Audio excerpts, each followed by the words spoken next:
Well, thanks for sticking around and joining the fun, that kind of morning, friends. Welcome to the Fanzeal Sunday Morning Whip Around. Brendan Boykin, my co-host, and I, happy to be here with you. We were here Friday night for the week in review and had some technical difficulties, some lighting difficulties. The beauty of Blab is that anybody can get on at any time, and we can all chat with each other. And sometimes the negative of Blab is that it doesn't always work and it doesn't come across in the way that you hope. So we decided that instead of waiting until next Friday to come back and chat with you all, we'd come out today and catch up on a few things before the NFL season. NFL kicks off today. There's a lot of news on that front. What happened yesterday in college football was unbelievable. I happened to be in Detroit at a Michigan State household, and I made the mistake of saying with about a buck and a half left in the game, oh, look, we can go get a drink. This game's over. Michigan State's got this thing locked down. And you would think after the Michigan game I'd have been smarter than to make those kinds of statements. And everybody at the table looked at me like I was nuts, and I thought I was on steady ground. And lo and behold, Nebraska comes back and on this nonsense call, pushed out, he was forced out of bounds, so the touchdown counts. They beat Michigan State. How can you push a guy out of bounds who's behind you? Are you kidding with this? Dude, there have been some bad calls this season. I mean, brutal. Just brutal. The guy's behind him. He's like, hey. No, that doesn't work that way. He's got to be to the side. He's got to be in front of you. I always say that I can, they're never going to cease to amaze me. And then yesterday happens. Every year something more ridiculous happens, and it's just like, really? Are you kidding me? Like, but I guess it's one of those things. If you ain't trying, right? It was bad. The guy was like 7.5 feet out of bounds. I'm pretty sure he stopped to take a nap. Is how far out of bounds he was. And the defensive back was nowhere near. I mean, yes, he was on, but he's out of bounds. The game's over. Michigan State wins. This is done. Michigan State's undefeated, still in the national championship discussion, even if they're not going to get in the playoff. Especially, you got the LSU getting thwomped yesterday by Alabama. Fournette, does this impact Brandon Boykin his draft stock? Because here you go, you got the far and away number one guy in college football. The guy we're talking about is a once-in-a-generation talent, which we seem to have every 3 years. Generations seem to be getting much shorter these days. And they hold him to basically, if you take out the long, one extra run late in the game, a yard a carry. I think what you're saying is you're seeing two things here. Alabama has good defense, but Fournette is looking at his payday. And he is not trying to do anything extra to kill his payday.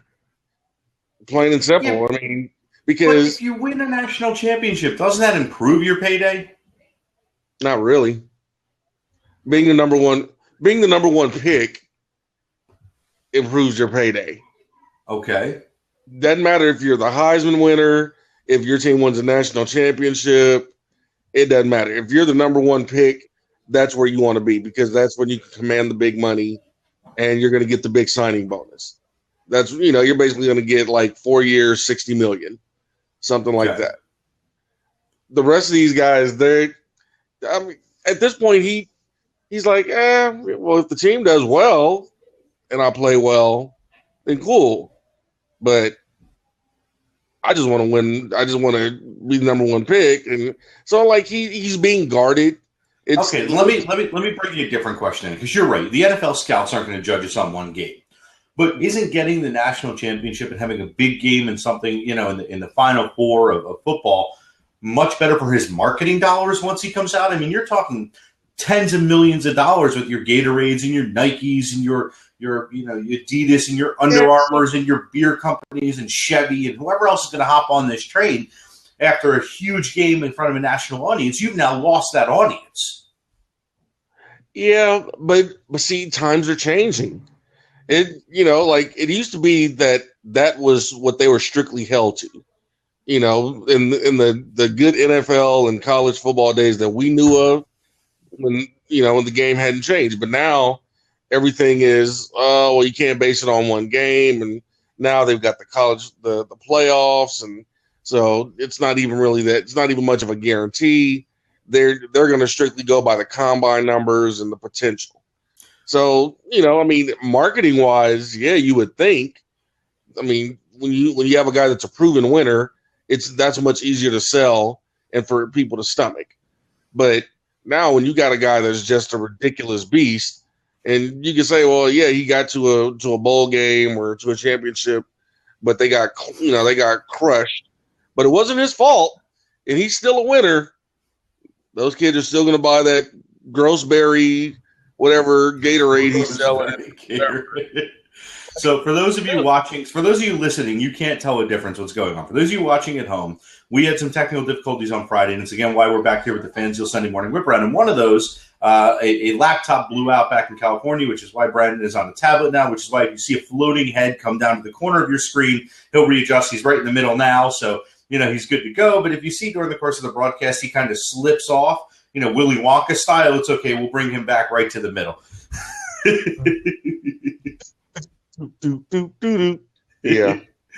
So we're going to get this all fixed for next week when we're both back in LA. We'll both be in the same place. Sometimes when you do these remote broadcasts, you deal with some nonsense you're not used to, but we're out here having fun.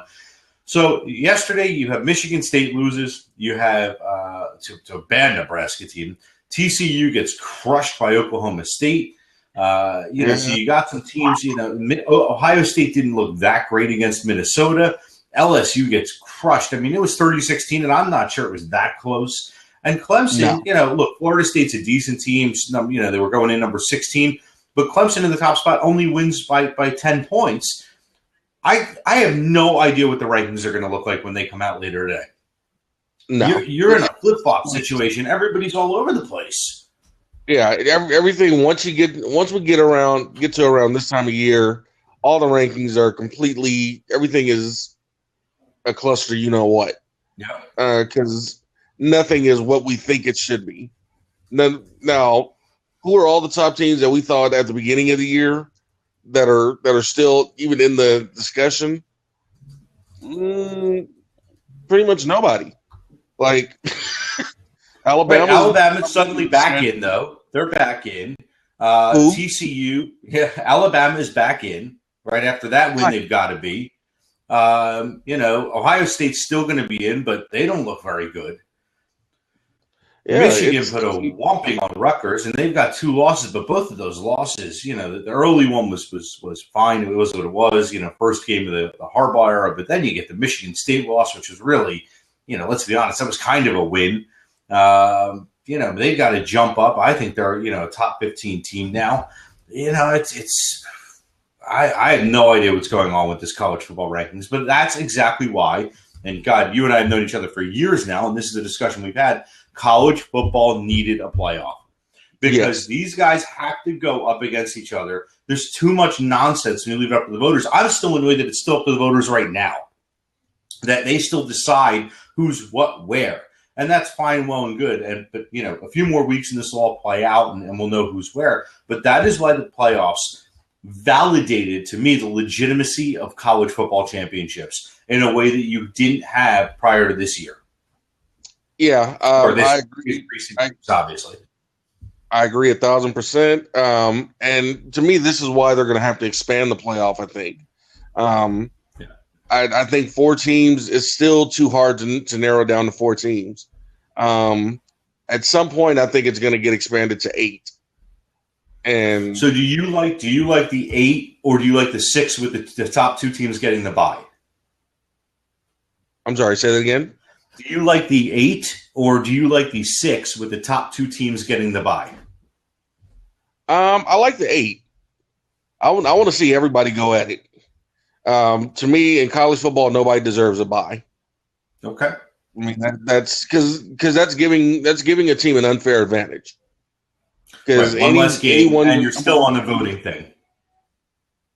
Yeah, But I mean, to me, I think it's easier to narrow it down to the top 8 teams and make them have to play each other. And I would just do top 8 teams and do a random draw for how they play. Oh, that's interesting. So you finished your top 8, and it's coin toss at that point. Yep. Oh, I love that.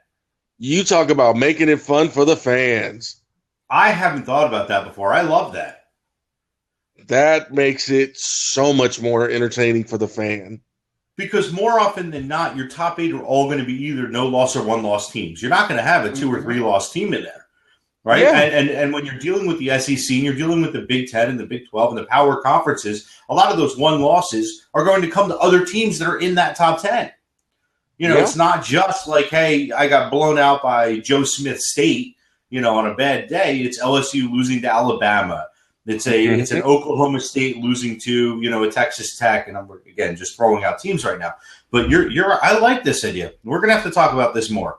This is going to be something, especially as the year goes on, that we're going to have to look into, because I'd love to look at how, if you and I did a random draw, right? We each took the 8 teams and we pulled them out of a hat as we're doing one of our Fanzio whip arounds. What would our 18 playoff look like? And then you look at who's playing who wins, right? How much does the draw and the luck of the draw impact who's going to win? Exactly. So, I mean, you could end up with the TCU versus Alabama. In round 1. Huh? In round 1. Round 1, you could end up with a Clemson, Ohio State. Yeah, I like this. I like this a lot. Some of these games, like, there's this. You talk about making this about the fans. There would be no one leaving their home from New Year's Eve until whenever they're supposed to go back to work after New Year's. Like, people would be glued to their. Be huge for ratings, huge for sponsorship. Because let's say you've got the. You're saying Alabama Clemson, right? In the opening round at, say, the Fiesta Bowl, everybody's watching that game. Doesn't matter that there's 2 more rounds after that. Everybody is tuned into that game. Yeah, because that's just going to be a great game. This is going to give you the best football possible, and it makes it to where you don't know what's going to happen, so you have to. Oh, watch. I love this. We're going to send out a tweet real quick announcing this whole concept, and then we're going to move over to the NFL. But I love this. Top 8 random draw for college foot playoffs. This is good.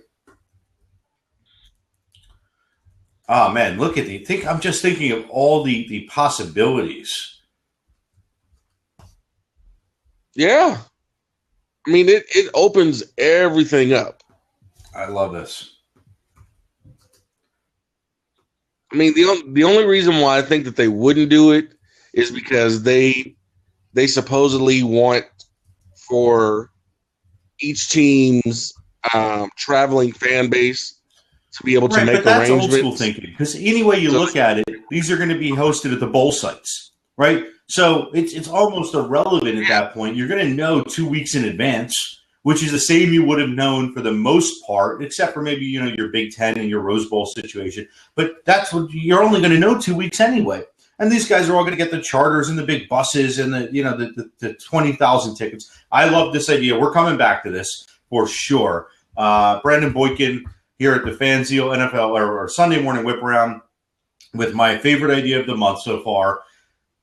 The top 8 college football teams, random draw for the playoffs. Forget the whole, we vote for the top 4 and that's in. Forget this whole, the top 8, which again is still voting. You finish in the top 8, which means you're no loss or 1 loss. We're putting in a draw. If the 1 versus 2 plays each other, then the best team wins. I dig this. Yep. All right, well, let's move on to where a lot of these college football players are hoping to play, and that's on Sundays next year. As we talked about a little earlier, and as you can see behind me with this lovely little painting of Comerica, or photo of Comerica, I'm here in Detroit, Michigan, and it's lovely out, actually. It's nice, sunny, a little chilly. But I will tell you what sucks about being in Detroit, Michigan, and really this goes for an entire half the country for me. Brendan and I are both based in Los Angeles. And so we roll out of bed Sunday mornings. We get a bagel, a coffee, an orange juice, maybe a donut, depending on how we're feeling that day. And by this time, it's about 11:15 in the morning, East Coast time. By 11:15 Pacific time on our internal clock, it's the middle of the second quarter. And this is great because we're having our breakfast. Halftime comes roughly 11:30, 11:40, depending on the game. We're chatting with each other about 11:50 about the second half, and then we get to watch the second half, and it's just a lovely way to start the day. Here, I've now been up for 3 hours. I've had to watch Stephen A. Smith talk about Greg Hardy, which is the ignorant following the foolish, and I'm still 2 hours away from seeing any game action. I've got like 97 more pregame shows, including the one we're doing right now, before we get a chance to see any action. I got to get home because this whole waiting around is the worst. Yeah, I feel for you out there. It's so cold, so cold in the D. So cold in the D. And that reminds me, I have a video to send you called So Cold. Yeah, that's when we're going to leave offline from the Blad folks. Yes. But for those that know what I'm talking about, it's pretty bad. Yeah, I feel for you, brother. It's you got all that time and all that space and opportunity, but no football yet. Yeah. I mean,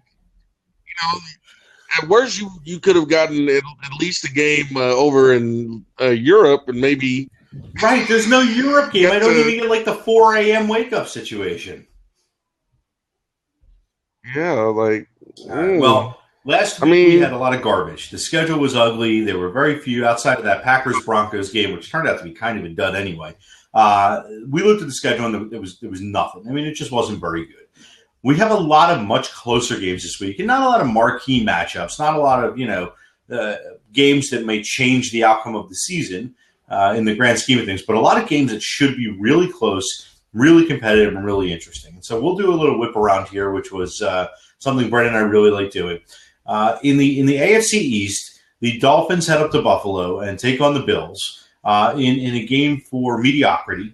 But it's going to be interesting to see if either of these two teams says, you know what, we're going to use this game to start the second half of our season and really show ourselves how we're going to play for next year. Miami has Campbell, who's really potential, unlikely, but potentially their coach for next year. And Rex Ryan needs a better second year than his first year. Who do you like, Bills, Dolphins? Well, between these two teams, they got to find a guy that wants to act like he wants to play quarterback. Buffalo has Taylor, and he can do a decent enough job. He tries to go in there and just not screw it up, which is basically what that's a Rex Ryan offense. In a Rex Ryan offense, it's like, look, dude, there's 3 throws we're gonna need you to make. Other than that, hand the daggone ball off and let the defense win the game for us. Now, we understand you're cold and you can't feel your limbs. So, still make these 3 throws and hopefully somebody will be open or we'll get a flag. Miami, you talk about a team that's underachieving. I mean, dude, I just don't get it. But this is what happens when you take a wide receiver, a guy that was a wide receiver as a quarterback. Tannehill, he's showing improvement. I don't think he's shown enough improvement to, A, get that extension, and B, to really lead a team. I just don't see it. I mean, you look at the strides that some of these other guys are taking, and he's taken some steps, but he still hasn't turned the corner yet. And they've gotten him weapons, they've gotten him protection. So I don't know what the next step is. Do you need a better offensive coach, a better quarterback coach? Yeah. I don't know.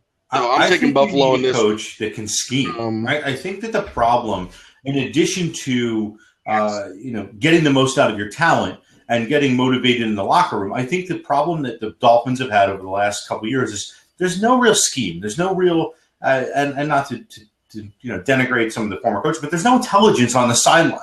And it's why, the report came out this morning that the Saints are going to give Sean Payton permission to look elsewhere after the season. And obviously, Miami comes up as one of the top two opportunities. And talk about getting some talent and some scheme and some intelligence on your coaching staff if Payton comes in.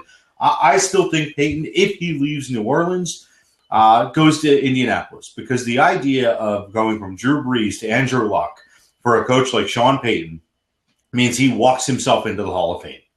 He, for sure, could turn Andrew Luck into what Andrew Luck is supposed to be, not what he's been this year. Andrew Luck under Sean Payton, if this happens, is the next great 10-year, this is the quarterback you compare everybody to quarterback. Now, do you think Sean Payton and Luck and Indy, you think they ever get over the hill and get past Belichick and Brady? Well, I mean, the answer is yes, only because I know Brady wants to play till he's 907, but at some point, Brady's going to be done. And when you lose a Tom Brady, Belichick is the best coach of this generation, arguably the best coach ever. There's your Shula people, there's your Tom Landry people, your Chuck Noll people, and fair arguments all, right? But let's say that Belichick's the best coach of the last 30 to 25 years, all right? If that's the case, he still has Tom Brady now.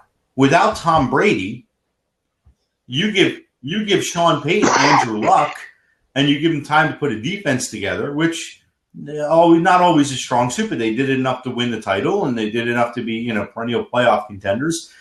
To me, that's a very, very dangerous team. You lose Manning, so Denver's going to be different. You lose Brady here in a couple of years, so New England's going to be different. Your power of the quarterback is really in the AFC. You got Cam Newton. I'm sorry, in the NFC. You got Cam Newton. You got Aaron Rodgers. You got Winston coming out. So the good guys are not going to be in the AFC much longer. And if he can take Andrew Luck, you got Andrew Luck and Derek Carr, to me, I think are the two guys really that stand out as the two best young players in that division as of now. Now, you got Mariota, you got a couple other young guys. Let's see what they do. But those are the guys. Those are your gems. And the Oakland job isn't going to open up for another couple of years, and you wouldn't really want that anyway because, it's Oakland. But that Indy job is fascinating to me. They're, Oakland's playing decently. They're if the playoffs started today, they would be in the playoffs. I need you to say that again. That's scary. Just because playoffs started today, the Raiders would be in the playoffs. I got nothing.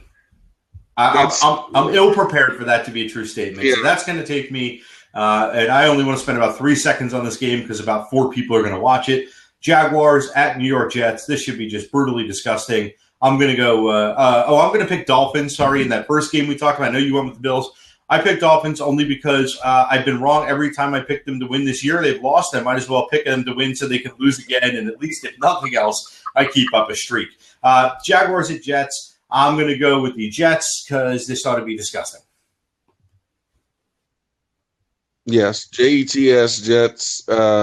Chris Ivory, go in there and run the ball, man. I don't think Jaguars have enough protection for Bortles. Bortles is going to be a nice quarterback. He's taking his lumps. Kid's got a decent arm, but they've got to get him some more weapons. Look, I like Hearns and I like Robinson, but they could use a top-notch tight end. They could use better blocking. I don't really. I'm not a big believer in the running game down there yet, and I'm not sure I'm a big believer in the coaching game down there yet. But that's again, we've spent 4 seconds on these guys, and that's 3 seconds too many. The Redskins at New England, and I don't think the question is who's going to win. I think the question is by how much. And so I'm going to go Patriots by 27. Wow. I'm actually thinking this might be a close game. Define close.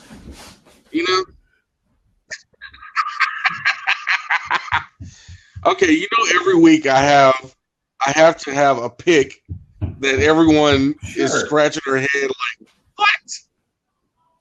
Okay, I'm not saying that New England's going to lose. I have to check you into an asylum. Yes. But this game will be much closer than people think. I think New England wins by 2 touchdowns. Only reason being, sometimes people play to the level of but talent. New England isn't one of those teams. I don't know. They're due for a letdown. Who have they been challenged by? Nobody. Everybody that's been in their path, they've run through like a buzzsaw. So maybe they're getting a little fat and sassy over there this week. They're like, dude, we got Washington coming in. Are we even really practicing this week? So I don't know. I can't see Belichick letting that go down like that. But if any time, Washington may get a couple of good plays on defense and may make it interesting. But at the end of the day, we know. All I'm saying is Kirk Cousins has to beat a Bill Belichick designed defense where Belichick's had time to really set him up. We'll leave it at that. Just talking about the Raiders Steelers. Okay. We're going to move there. This actually should be a really good game because I'm going to let you say this one more time about the Raiders so my head can explode one more time. The Raiders, if the season ended today, would what? The Raiders would be in the playoffs. This game would actually have playoff implications. This game does have playoff implications. Yes, I know. For sure. These are the Bengals are going to win that division. And the Steelers are pretty much out of it, but Baltimore's got no shot. I think that the Steelers could eke in as a wild card, and the Raiders. Look, you're right; they'd be in the playoffs. This is going to be a good game. The fact that it's in Pittsburgh is a big deal. Obviously, Le'Veon Bell's gone for the rest of the season, but Williams has done a phenomenal job when Le'Veon Bell was out early. And I look, can he be the same player that Bell is? No.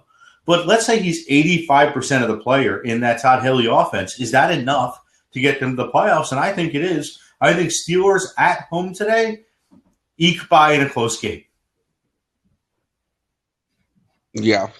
I'm right there with you on this one. I'm thinking that Steelers pull this one off by a field goal. The Raiders, young Thundercats, they're coming, and they've got some talent on that team. Yep. Derek Carr. I've been thoroughly impressed. The kid is he stepped up a little bit sooner than I thought he was going to. I thought he was going to be at least, but the kid is showing now, hey, you give me some weapons and you give me some time, I can make something happen back here. Amari Cooper has been a beast for a young receiver. The defense is coming together. Mac is making some things happen over there. I mean, yeah, these guys they're coming in from every angle. I just think they need a couple of more seasoned guys on there, and they just, they've got to be able to say that they've been there before. Once they get to that point, then it'll go from being a goal and an aspiration to being something that they know is a possibility. And once you have a team that they know that they can make the playoffs and they can make some noise, then you're in trouble, because that's what the good teams like the New Englands, the Green Bay, Seattle, teams that have those great defenses, that's the one thing that's the chip on the shoulder that they have that sets them up. I don't know that I'm prepared to live in an NFL world where the Raiders are, again, perpetual contenders. Hey, let me tell you, who do we just watch in the World Series? I get the concept of the Kansas City Royals, but they're blue and they're pretty and they run fast, and I like them. The Raiders, I live in L.A., man. I'm a Raiders fan, still suck. Okay. Yeah, but okay, who's the best basketball team playing in LA right now? UCLA. The Clippers. The world, we're living in bizarro world. Okay? So everything that the way that it's been, no longer. Everything is flipped. Remember how they were saying, the world is crazy because the best golfer is a black guy and the best rapper is a white guy? Well, things are changing, my friend. We're going to keep on the theme of being flipped, because the Falcons are going into San Francisco. And I think any other situation where you told me the Niners would be hosting the Atlanta Falcons, and it wouldn't be an automatic win for the 49ers at home, people would think you're nuts any other year. The Falcons are going to trounce these guys. I mean, this ain't even going to be close. Blaine Gabbert is starting. Blaine Gabbert is going to start for the 49ers. Somewhere Joe Montana's head is exploding. Steve Young is crying. And Bill Walsh is rolling over in his grave that this franchise has Blaine Gabbert as a starting quarterback by choice, not by injury. This is the worst starting quarterback they've thrown out there since the Plummer days. And I think it was Jim Plummer was the guy's name, the dude that looked like Al Bundy. Like he won like 5 games a season, and they were like calling him the Messiah. Like, dude, really? Kaepernick is not that bad. You just got to put him in an offense that he's comfortable in. The dude is not going to be Dan Marino. He'll never be Dan Marino. That's not who he is. The kid wants to run. The kid wants to get out of the pocket. He's got the long legs. He's got an arm. He could throw a rocket. He just doesn't have the touch on the long-distance throws. Why is it that everyone else outside of the NFL, in the NFL, can see this except the San Francisco 49ers front office? I have no idea. You were talking about how bad that New England-Washington game is going to be. I think this is going to be much worse. It's not even fun to watch. Dude, realistically, I could honestly see Atlanta putting 50 points up. At halftime. Halftime. Let's explain the Blaine Gabbert offense. Right? Let's go into the details of the Blaine Gabbert offense. He's going to see a hole where one doesn't exist. He's going to throw to it all day long. He's going to try to dink and dunk. Well, they've lost a tight end. He's now in Denver. Their running game, Hyde's been injured all year long, right? So even if he plays, he's on bum legs. So he's got no running game. He's got no short pass outlet. They don't really have any long distance. They have no guys that can get separation. And Blaine Gabbert. The best thing this dude has ever done in his career is hold the clipboard. And he ought to be going back to that soon. All right, we got 3 more 1 o'clock games, and sadly they are actually 1 o'clock games, not the aforementioned 10 a.m. games we know and love. We got 2 more to touch on, and then there's one I really want to talk to you about. So let's get just past the Titans at the Saints. Saints have really looked rejuvenated recently. Mariotta's back, but new coach. They fired Whisenhunt because the stories that came out this week are ownership was just too concerned that the coach wouldn't make adjustments to keep the kid from getting injured. So you got change there. I think anytime you're dealing with a new coach, a quarterback coming back from an injury, and you're playing New Orleans in New Orleans, even if they're having an off year, just don't like the Titans' chance this week. The way Breeze has been playing, the way Peyton's got them going now, I'm just going to go with the Saints. Yeah, I think I'm going with the Saints on this one. Mariota, I don't think his knee is 100% yet. And the Saints, they've got something to prove. You can still win that division. A bit of a flip up for me, but yeah, I'll take the Saints by 10. And that division's still up for grabs. The Saints could still win that division. So, that's something to watch. St. Louis at Minnesota. This is one of those games that could end up being really good. Gurley, Peterson, 2 young quarterbacks, some improving defenses. Those are 2 teams you anticipate in the next 3 to 4 years really making some noise as they grow.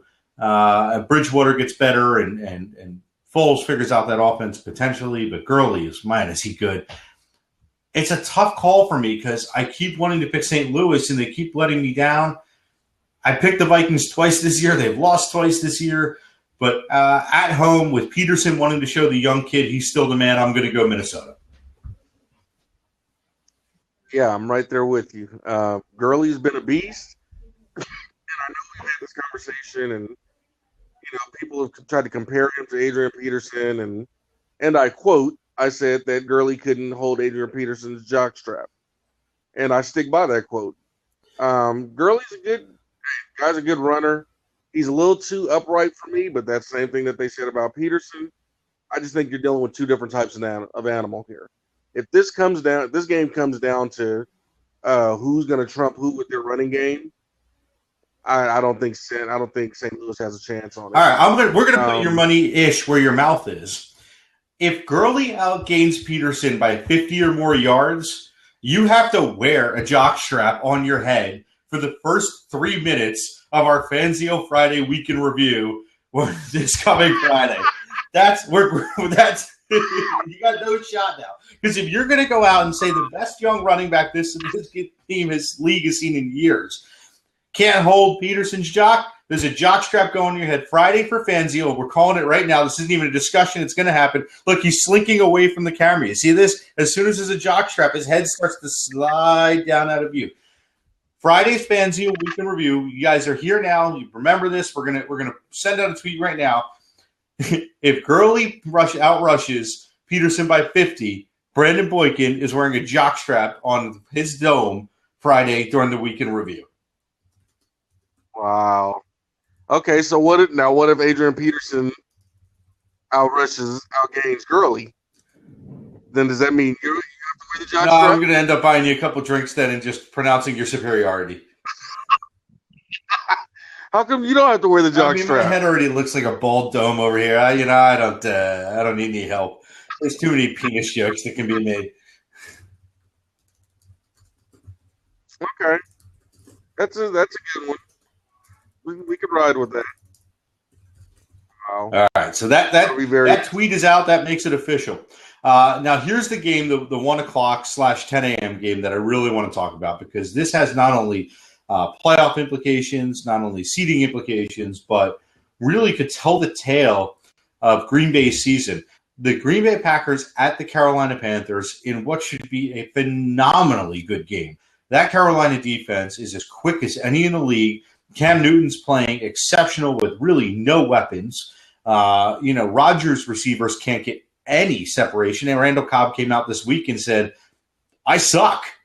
He in essence said, our receivers are not doing a good enough job getting separation. And if we can't fix that and don't give Aaron Rodgers better targets, we are not going to win. So the Carolina defense and Norman and Kuechly and how fast those guys are, they're not going to give separation. What do the Packers do? Yeah, this is going to be a tough game for me. I like Carolina. I just don't know if Carolina can put up the points. I like Carolina's defense in this. Green Bay, they've got a lot to prove after last week. Denver made them look childish out there. Like everyone thought that Green Bay was a contender, and Denver made them look like a pretender. Like they just made them look like they weren't even in the same league. So here's what but let's look at this, right? So here's in the last month, Green Bay's won with 17 points. Green Bay's won with 24 points. Green Bay's won 27-20 in that ugly Chargers game, and they lost with 10 points last week. This is not a team putting up 35, 42 points a game. You're looking at, your high teens, your low 20s. Does that get it done? The Broncos defense was number one in the league. They put up 10 points. I don't think Carolina, maybe, not statistically, but from a speed and matchup standpoint, is that much worse off than Denver. If Green Bay puts up 21 points, can they win this game? No, I think whoever. I really think you got to put up 25 to 28 to win this game. Carolina, it's not easy for them to score. No, they can score, but it's not easy for them. They've got to score on defense. Cam's got to be using his legs, and they've got to get a lot of shots down the field to their tight end. Versus Green Bay, they've got an assortment of weapons.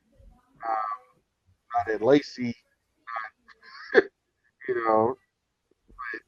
they've got some weapons. They've got some on the ground. And, they still got James Jones that they can get the ball to. Mm-hmm. Yeah, I mean, look, they put up all kinds of points. They put up 37 on the Bucs. They put up 27 on the Saints. They put up 27 on the Seahawks. They put up 27 on the Eagles. And they put up 29 against the Colts in a game that the scorer says is a lot closer than it really looked until late in that game, and then winning with the field goal. But this Panthers team, I'm going to go. They're for real. They're undefeated. I'm going to go Carolina in this game, even though I hate picking against Green Bay. Wow, that's a good pick. Yeah, I'm going to go with Green Bay by field goal. They let me down last week, but I'm gonna stay with them and go with them by a field goal. I do think it's going to be a tough game, and I'm betting on the greatness and the savvy of Aaron Rodgers to be able to pull out a victory for this team. Well, this is going to be interesting. If Cam Newton and we got a couple more minutes here on the Fanzeel Sunday morning whip around, so we're going to move through a couple more games. But if Cam Newton really wins this game, and sometimes you say team wins a game, and sometimes you say player wins a game. This is one of those games that Cam Newton can win. If he does, it really is time to start putting him up in that upper echelon of quarterbacks. He always seems to be an afterthought. Well, guess what? This team is winning a lot. I've already been saying that I think he's in the MVP conversation this year. He's not going to win it, but you have to put him in the conversation with guys like Brady. And he may not have the numbers, but when you look at what he does for that team and where they would be without him, because there's no way that they would be where they are right now. I mean, they may have won 1 or 2 games without him. The dude is doing it by himself. Like, dude, name 2 receivers on his team that have more than a touchdown. The receiver, I mean, Benjamin being injured, Funchess has done nothing. The receivers are garbage. Yeah, but he's out. So I'm saying he's not even going to be around. All right, so you're here on the Fanzeel Sunday morning whip around. Usually we do on Fridays. We hope you'll join us at 8 Eastern, 5 Pacific. We do the Fanzeel Weekend Review. Head over to fanzeel.com. Sign up for the funniest newsletter in sports. Fanzeel is in beta now, but it's got a brilliant team behind it, and it's going to give you the chance to talk with your favorite athletes, interact, ask them questions. They'll get back to you. Brands are already hopping on board, so there's going to be interesting contests, great giveaways. There's a lot going to be going on. Brendan, just popped out technical issues, but that's okay. I think he did that on purpose because he knew I was about to bring up the Philadelphia Eagles, and I think that he didn't want to crush my hopes when I started talking about the Philadelphia Eagles, winning this game, beating Dallas, with the Greg Hardy mess over the Cowboys, with the, Matt Cassell mess over, the Cowboys with Romo out. I think the Eagles can take this one, and we're purposely going to mute Brandon so he can't tell me otherwise. The Eagles have been terrible. Even when they've won, they've looked bad. But I think Philly takes this in what will probably be a very ugly, closer than it should be game that will make everybody in Philadelphia very, very sad. All right. 2 more games to talk about.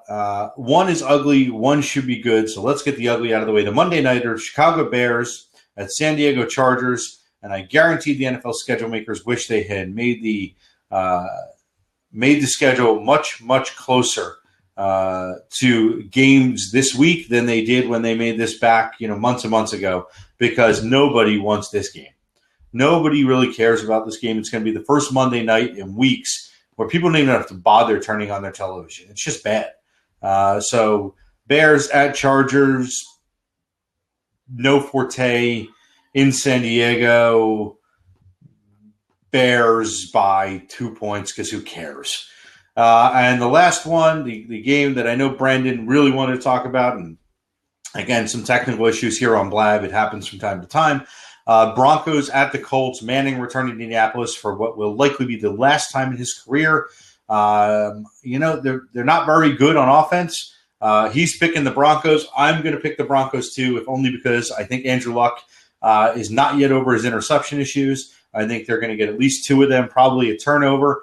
The ugly game, probably something like a 2013 Broncos win, and they just, the Colts are ugly and they don't play well. So we're out of time. The game's here starting a little over an hour. It's going to be a great week in the NFL.